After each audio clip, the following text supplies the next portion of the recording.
Nisman siempre me mantuvo, después yo dejé el gobierno, me mantuvo al tanto de cómo avanzaba la causa. Estando los dos en el supermercado haciendo compras, de repente escucho atrás, me dicen Alberto, Alberto, era Alberto Nisman, y ahí me avisa que está a punto de terminar una denuncia muy importante contra la presidenta, donde había descubierto el encubrimiento a Irán.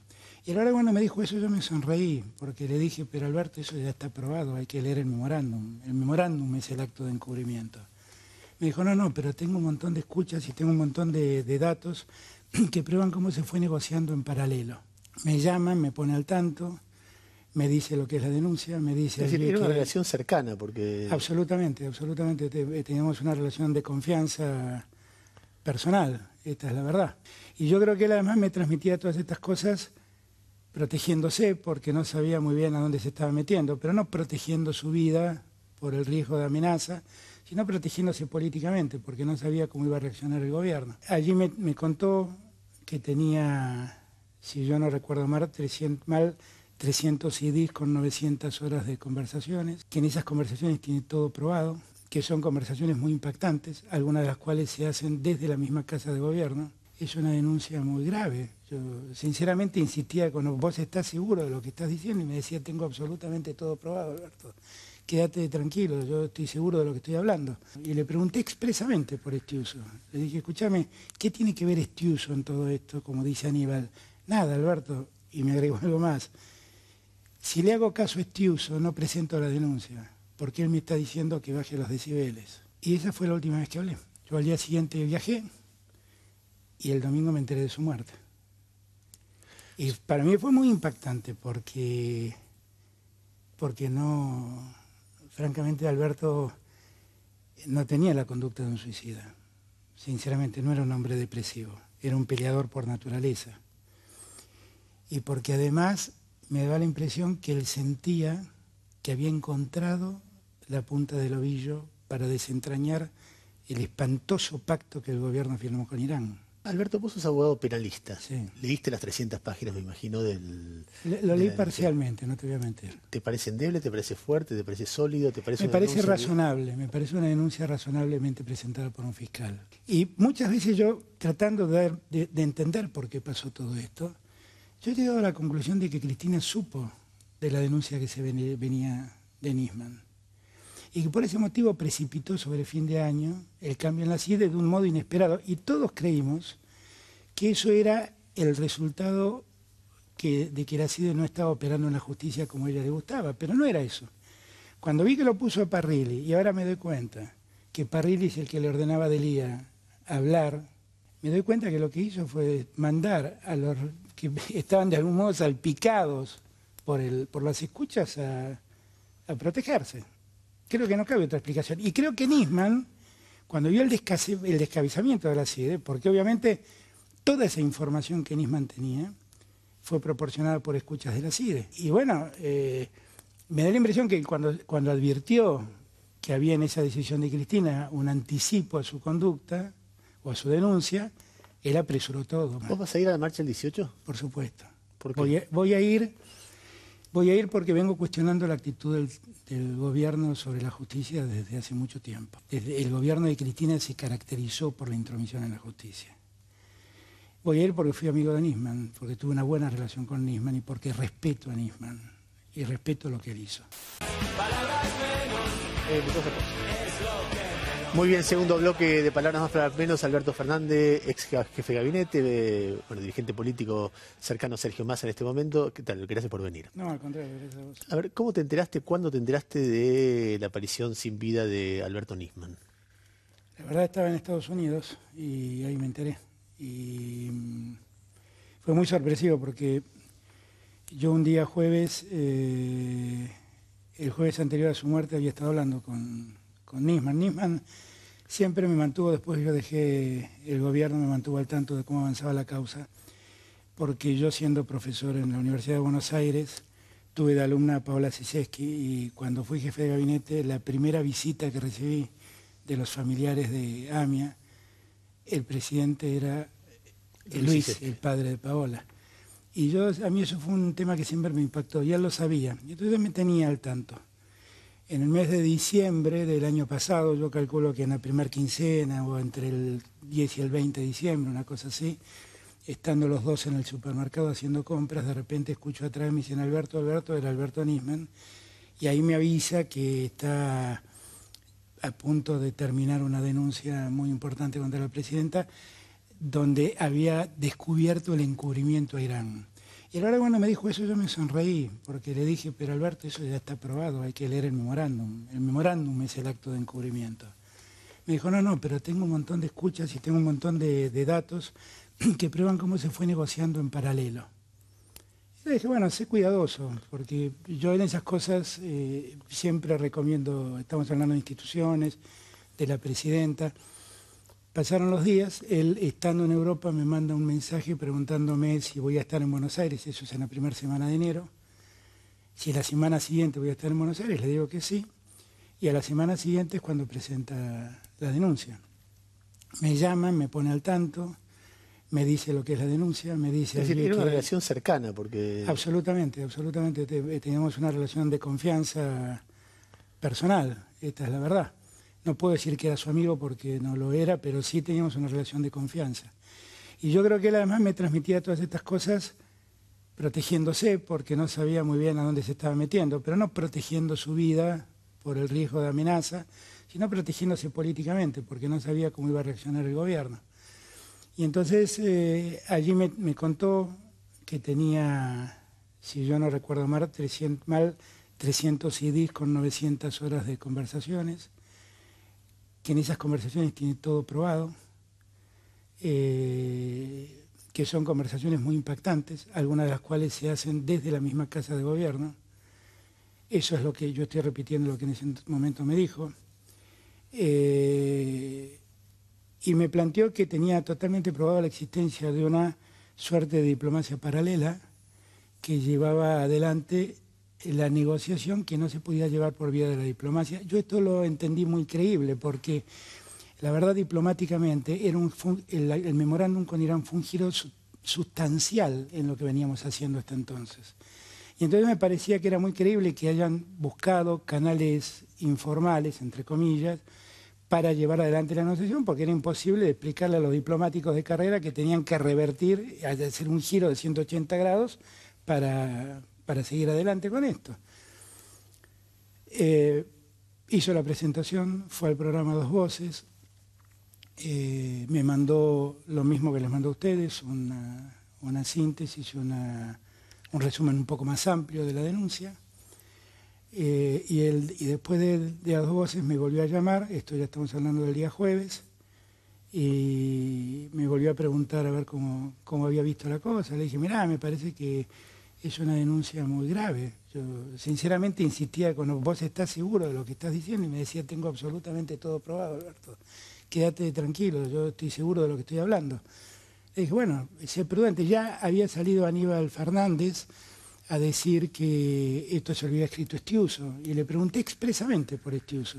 Le dije, escúchame, ¿qué tiene que ver Estiuso en todo esto, como dice Aníbal? Nada, Alberto, y me agregó algo más. Si le hago caso a Estiuso, no presento la denuncia, porque él me está diciendo que baje los decibeles. Yo le dije, bueno, fíjate. Y esa fue la última vez que hablé. Yo al día siguiente viajé y el domingo me enteré de su muerte. Y para mí fue muy impactante porque no, francamente Alberto no tenía la conducta de un suicida. Sinceramente no era un hombre depresivo, era un peleador por naturaleza. Y porque además me da la impresión que él sentía que había encontrado la punta del ovillo para desentrañar el espantoso pacto que el gobierno firmó con Irán. Y que todo eso él sentía que estaba a punto de probarlo. O sea, si vamos a decir, creo que él tenía... Alberto era uno de esos personajes obsesivos, que tomaba un café con vos, siempre te hablaba de la causa AMIA, porque sus últimos 10 años estaban dedicados a eso, y él te decía, no, porque en la foja 13.521 declara a Juan Pérez, y Juan Pérez dice que se juntó con Abdul, y bueno, ¿sabés quién es Juan Pérez? ¿Quién era Abdul? Y el tipo tenía todo absolutamente en la cabeza. Era, como yo digo ahora, era la CPU, la memoria de ese expediente. ¿Había algún grado de mitomanía en su personalidad? Algo que vos decís en Yo nunca la detecté, francamente, nunca la detecté. Y además, yo creo que él era consciente de lo que estaba peleando. O sea, no es fácil pelear contra el gobierno de Irán. No es fácil decir los iraníes son culpables de este atentado. De hecho, cuando él tuvo que ir a Interpol y lo acompañaron diplomáticos argentinos, los diplomáticos argentinos que fueron te cuentan que la comisión iraní lo amenazó de muerte en ese mismo acto, cuando él sostuvo la necesidad de que las órdenes de detención prosperen, y después consiguió que Interpol ordene esas detenciones. Alberto, vos sos abogado penalista. Sí. Leíste las 300 páginas, me imagino, Lo leí parcialmente, no te voy a mentir. ¿Te parece endeble, te parece fuerte, te parece sólido, te parece Me parece razonable, me parece una denuncia razonablemente presentada por un fiscal. Lo que me parece que hay mucho por probar y hay mucho que queda al descubierto y hay mucho aspecto político que alguien que como yo empezó en el 2003 con mucha vocación de que esto termine bien, es un enorme desaliento leerlo. Es un profundo desaliento ver el poder que le dieron a Luis Delía, por ejemplo. Un enorme desaliento. ¿Vos creés que le dieron poder? Porque cuando Luis Delía en off se defiende, dice, ¿cómo a mí me van a poner a negociar con Irán? Que si soy un marginal. Sí, pero lo hace. Hay que escuchar esas conversaciones, lo hace. Lo hace. Dice, acabo de salir del despacho de Parrilli. Y muchas veces yo, tratando de entender por qué pasó todo esto, yo he llegado a la conclusión de que Cristina supo de la denuncia que se venía de Nisman. Y que por ese motivo precipitó sobre fin de año el cambio en la CIDE de un modo inesperado. Y todos creímos que eso era el resultado de que la CIDE no estaba operando en la justicia como a ella le gustaba. Pero no era eso. Cuando vi que lo puso a Parrilli, y ahora me doy cuenta que Parrilli es el que le ordenaba a Delía hablar, me doy cuenta que lo que hizo fue mandar a los que estaban de algún modo salpicados por las escuchas a protegerse. Creo que no cabe otra explicación. Y creo que Nisman, cuando vio el descabezamiento de la CIDE, porque obviamente toda esa información que Nisman tenía fue proporcionada por escuchas de la CIDE. Yo le pregunté si esas escuchas eran legales o ilegales. Me dijo que eran todas, me acuerdo como si fuera hoy, me dijo no, son todas escuchas que surgen de órdenes de intervención a teléfonos en la causa AMIA. Lo que pasa, me dice que el único que lee las conversaciones soy yo, me acuerdo que me dijo.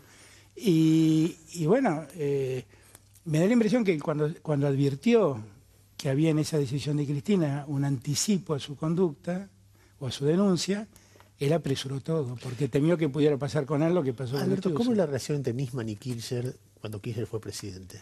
No, yo creo que ahí también se ha creado una enorme fantasía. Cuando nosotros llegamos al gobierno, la realidad es que veníamos de una etapa de mucha frustración en la causa AMIA. Era la caída de la causa de Galeano, con todos sobreseídos, todos absueltos, la causa anulada, la investigación totalmente cuestionada, los fiscales y el juez virtualmente marginados de la justicia. Y entonces Kirchner ordenó una serie de cosas. Primero, le planteó a la Procuración, que en ese momento manejaba Esteban Rigui, la creación de una fiscalía de una unidad especial para el caso AMIA. Y fue la Procuración la que decidió a Nisman, no fuimos nosotros. Es cierto que Nisman contaba con cierta confianza de los familiares de AMIA, de las víctimas, y entonces ellos vieron con simpatía la presencia de Nisman en la causa. Ahora, simultáneamente a eso, nosotros dispusimos dos cosas: la apertura de todos los archivos de la CIDE y ordenamos el levantamiento del secreto a todos los agentes de la CIDE para que pudieran saber algo sobre el tema AMIA. Y allí es donde empieza el contacto entre Nisman y la CIDE. No es verdad que esto que dicen que Kirchner dijo, pibe, vos tenés que arreglar todo con Estiuso, porque la realidad es que no, yo Estiuso lo vi una sola vez en mi vida. ¿En qué? Más allá de lo que dice Carrió. Lo vi una vez en mi vida. Lo vi cuando me explicó cuáles eran las pruebas que existían para inculpar a Irán en el tema AMIA. Y debo confesar que vino con un PowerPoint y estuvo más de 2 horas explicándome con lujo de detalles de qué se trataba. Y parecía todo muy verosímil, ¿no? Estoy hablándote con la limitación que tiene un espectador que no conoce la causa en profundidad. Todo parecía muy verosímil. A la distancia, el rol que Estiuso jugó para Y perdóname que termino con esto. El vínculo que nosotros teníamos era con las autoridades políticas de la CIDE. Digo, es como si yo te dijera, hay un problema en el Ministerio de Economía, nosotros hablamos con el secretario de Programación, hablamos con el ministro. Si hay un problema en la CIDE, hablamos con el secretario o el segundo de la CIDE, pero no con... Porque Estiuso era uno de los 3 jefes de operaciones que tenía la CIDE. La relación o el rol que jugó hasta el momento de su destitución Estiuso dentro del gobierno kirchnerista, ¿qué crees que fue? ¿Es este un rol casi formal de...? Mira, nosotros hemos tenido... Yo creo que la Argentina tiene un serio problema con este punto, ¿no? Porque vos y yo fuimos víctimas de que alguna vez nos hackearon nuestros mails. Y eso dio lugar a una causa que está en lo de Arroyo Salgado hasta el día de hoy ventilándose. Y cuando yo le fui a reclamar a la CIDE por qué nos había pasado esto, la CIDE dijo nosotros no somos, y detectamos que había un canal privado que funcionaba interviniendo mails, interviniendo escuchas telefónicas, y el caso de Palacios, el jefe de policía que tenía Macri, es exactamente igual. Son una suerte de servicios paralelos que operan para servicios del Estado. ¿Y Estiuso es el rey del mal, como plantea el gobierno ahora? Estiuso... Yo debo confesar que a mí no me caen simpáticos la gente que trabaja en esas cosas, debo confesar. Y yo la verdad es que no lo conozco a Estiuso más de lo que esa vez. Y no conozco a otro, porque escucho a Carrió decir y hablar de que yo, Pocino, no tengo ni idea quién es Pocino, nunca en mi vida lo vi. Pero... insisto, y no es porque no trabajaba con la CIDE. Nosotros trabajamos con la CIDE, pero hablábamos con Icazuriaga o con Larcher. No hablábamos con la gente de abajo de la CIDE. Yo lo que siento es que hemos llegado a un nivel preocupante, ¿no? Porque además los servicios de inteligencia no son solo la CIDE. Ahí tenés al prefecto que se metió en la casa de Massa, ¿no? Tantos hablan de las víctimas. Acá la única víctima de la inteligencia entre los jefes candidatos a presidente es Sergio Massa. Se le metieron en la casa, el mismo prefecto que se le metió en la casa va a la cárcel y de la cárcel amenaza a los hijos de Massa. Y que la verdad me digan que formalmente trabajaba en una oficina secundaria, era un oficial de prefectura. Y esto es prefectura haciendo inteligencia, por favor. Y otro tanto pasa con Gendarmería, con el plan famoso X, creo que se llamaba, que se le cuestionó tanto a Garré, y otro tanto pasa con las policías, porque se ha desatado, bueno, y otro tanto pasa en la ciudad de Buenos Aires con Palacios y las escuchas a los opositores. Entonces, me parece que acá hay una práctica de los últimos años, de la que yo también fui víctima, porque yo insisto, yo también lo he padecido, esto. Y sinceramente me parece, me da la sensación que hemos llegado a un punto culminante, que esto ya no resiste más, que esta lógica no resiste más. ¿Vos vas a ir a la marcha el 18? Por supuesto. ¿Por qué? Voy a ir porque vengo cuestionando la actitud del gobierno sobre la justicia desde hace mucho tiempo. Porque el gobierno de Cristina se caracterizó por la intromisión en la justicia. Voy a ir porque fui amigo de Nisman, porque tuve una buena relación con Nisman y porque respeto a Nisman y respeto lo que él hizo. Voy a ir además porque me parece que el tema de la inteligencia hay que resolverla con seriedad en la Argentina. No se puede mezclar todo.